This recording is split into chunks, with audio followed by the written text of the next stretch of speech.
It's important for us to have the next conversation on the health segment that we're going to have with Dr. Kelvin Owusu, who has joined us in the studio. Dr. Kelvin. David. How are you? Very well, and you? Yeah, I see that you are enjoying the music. Oh yeah, I was enjoying the music. But we're asking the question, are we mentally prepared for Christmas? That is the question. Yeah. I've heard people say, I'm not financially ready for Christmas, I'm not this, but are you mentally ready for Christmas? You know, statistically, and this is unfortunately data from America and UK, it's known that there's about a 40% increase in mental issues during this period. Wow. Yes, and it's really a big deal, you know.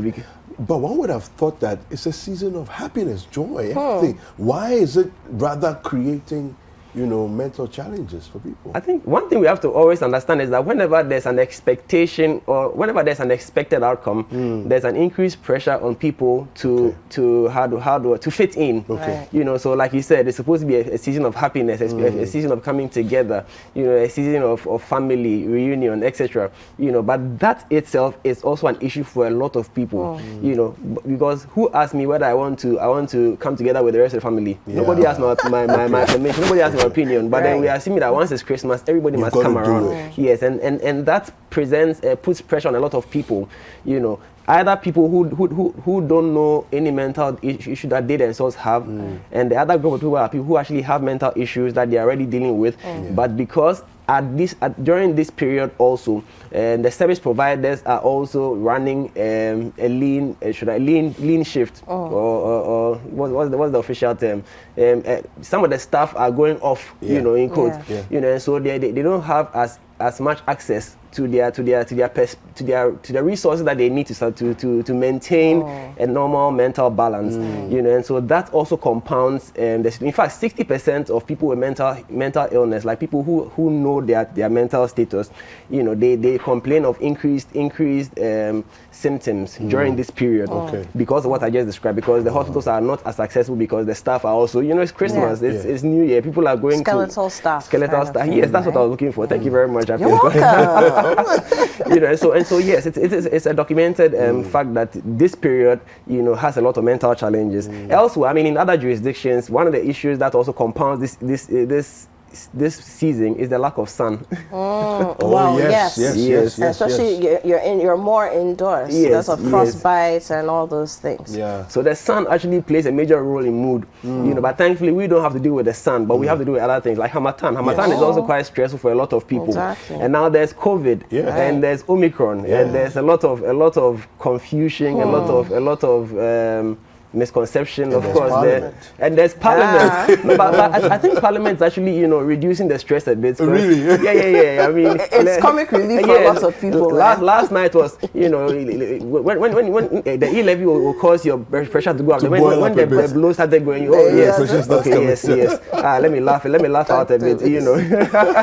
But yes, I mean, all those issues, and I must also add that this E-levy is also contributing to the mental instability in a lot of people, you know, because if you operate in the space, in the electronic space, and you hear this E-levy, and the fact that they've still not concluded, because today is 21st, it's 10 days to the end of the year. You need to be able to budget, you need to be able to plan for the next year. If you're a business owner, even if you're an employee who works on commission, etc., these are things that are heavy on your mind right now. You know, because now you don't know if you are buying the gift for your child today and how are you going to survive next year. You know, so this E-levy thing, much as I don't like it, I think there should be some finality to it as soon as possible, because people need to be able to plan. Because if you are not able to plan, it does not help you to relax. You know, which means that a lot of people are anxious about the future. You know, and anxiety, many of us don't recognize, but anxiety is a very, very major mental health issue, because it can actually cause dysfunction. You know, people can get so overly anxious that it affects their ability to be productive. You know, so there's depression, which interestingly we talk a lot more about depression than we talk about anxiety. But both of them can be debilitating. You know, and so we shouldn't rank one higher than the other. Both of them are issues that need to be dealt with, need to be addressed, and the things that would preempt, or the things that will promote anxiety, need to be dealt with as well, on the national level, on the personal level as well. Very, very important. So we find ourselves in a space where whatever is going on nationally is going on. There's almost nothing that we can actually do as individuals about that per se. What can we do though? What power do we have to do something about our situation so that we're in a better state of mental health at the end of this whole season? So I think one of the biggest problems that we have as a people is that we always leave things too late, which is also why December tends to be quite stressful, you know, because we've always known that Christmas will come. Yeah. We've always known that, I mean, so long as Christ does not appear, families will gather. You know, we've known that we are going to be giving gifts, but we never planned. And we're not saving. Exactly. So now when the time presents itself and then now we have to buy the gifts, now we have to show up at the events, then the pressure, then now where's the money? Now you are biting everybody's head off, not because they have a problem, but because you fail to plan. So I think one of the first things we need to do for ourselves as a people is to learn to plan better. You see, because and of course I'm not saying this to make it seem like I have everything under control, but it is a fact that if we're able to plan better, if we're able to forecast better, it helps to allay some fears and also keep our emotions in check. You know, and medically speaking, if you're able to see your future much more clearer, it helps you to not be overly stressed. Yeah. You know, because stress itself is a mood killer. You know, and stress can cause a lot of problems for a lot of people. You know, and so any form of stressor needs to be dealt with appropriately. So planning helps to do that. Then number two, you need to know yourself as well. You know, if you have a tendency to overdo certain things, or if you have a tendency to overreact to certain things, either, you know, be it on the depressive side or the anxiety side, you know, you need to be aware. You know, you need to take, and I say this all the time, your health is your responsibility. So you shouldn't wait for somebody to tell you that there's a problem with you. I mean, you need to know if you let's say you are driving through town and then you had a driver cross you, and your reaction to that driver crossing you was to ram your car into his back. It's not normal. You know, so if you experience that yourself, you don't need to wait for somebody sitting next to you to tell that, oh no, this was too much. You know that it was too much because by ramming your car into his back, the financial cost alone. You know, so I mean, some of the things that we ourselves react to, we need to know that no, this is a bit too much, and then start addressing those challenges before it blows out of proportion. Because you see, if you keep bottling it up, at some point it's going to explode, and that is when the damage might be irreparable. You know, so it's important that you know yourself. So number one, plan. Number two, know yourself. You know, and regular routine checkups. Unfortunately, many a times in this country, routine checkups focuses on the physical. You know, so they'll do the blood works, they'll check the physical, they'll examine your eyes, your breast, your whatever. But then we hardly do a mental status checkup. You know, so every now and then, of course, there's also a financial implication. But if you can, you know, you should have a psychologist, you know, evaluate you every now and then. Especially, like I said, if you have noticed some of these occurrences. But and the one key thing, loss of a loved one. Again, we take a lot of things for granted, you know, and case in point, so culturally, when somebody passes away, it takes such a long time for that person to be buried. You know, and that whole process is so long and drawn out. And if you have to deal with family members who are just incorrigible, then there's that too. I know, right? You know, I remember there was a situation where, you know, my uncle had passed away. It's been a while anyway, and then we the children, we were young, I mean teenagers, and you know, we're hanging out with his children, and at some point the family will come and call his children, it's time to go and cry. You know, and it's like, wow. Yes, you know, so we don't even allow people, we don't allow people to grieve properly. You know, there's a routine to the grieving, and that does not allow for proper closure. You know, and so we really need to understand that part of the reason why this end of year period tends to be stressful is that, you know, you are sitting back and reflecting on the year past. So if you have had some major losses in your family, in your life, and a loss, like I said, loss of a loved one, it could even be loss of a job, position, contract, whatever. All these things come back to play, and it really puts a lot of weight on your shoulders. You know, so if you have somebody that you can talk to, it helps significantly. So plan, know yourself, talk to somebody. These three things are critical, you know, in helping you deal with all the mental challenges that you could be encountering in this period. Okay, Dr. So let's talk about caregivers.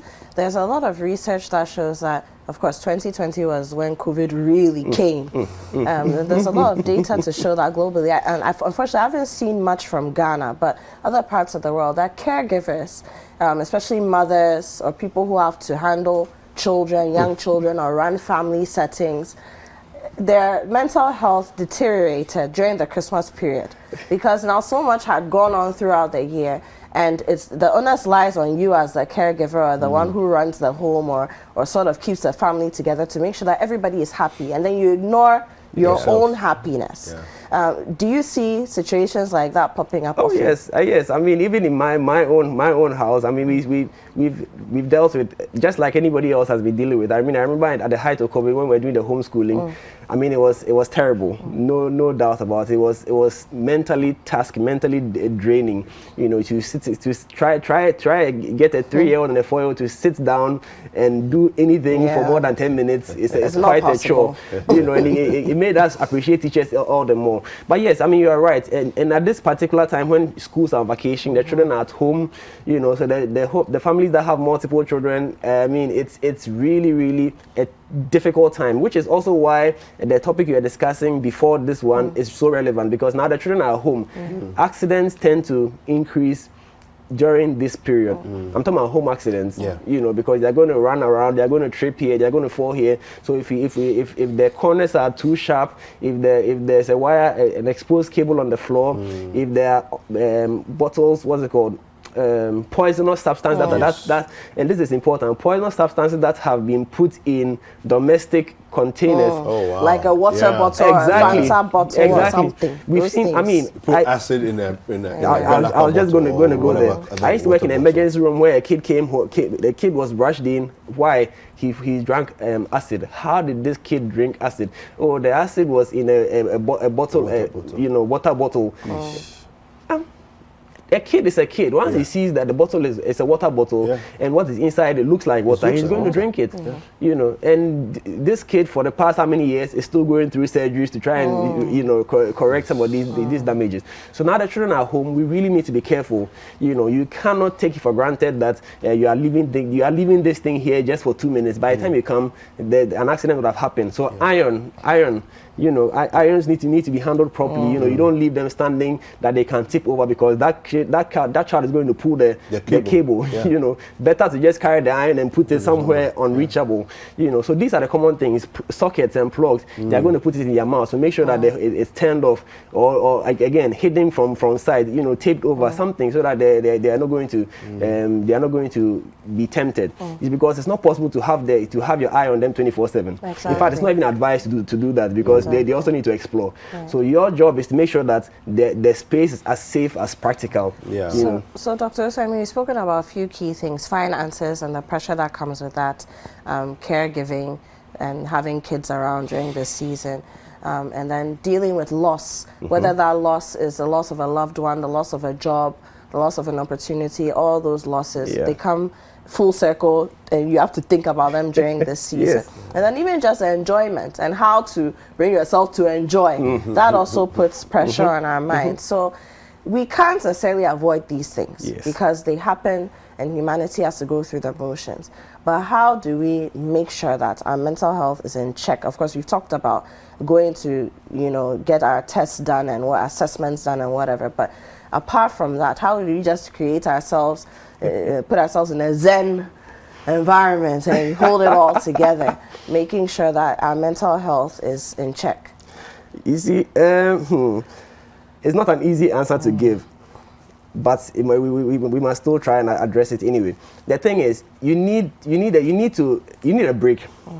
Whether from parenting, whether from work, whether from whatever, you need at least a day or two where nothing is going to distract you. You're going to have it all to yourself. If all you want to do is just sleep the whole day, you need to find some time and make that happen. It's because sleep helps you to actually reset, you know, refocus, and then now chat and come out re-energized to do what needs to be done.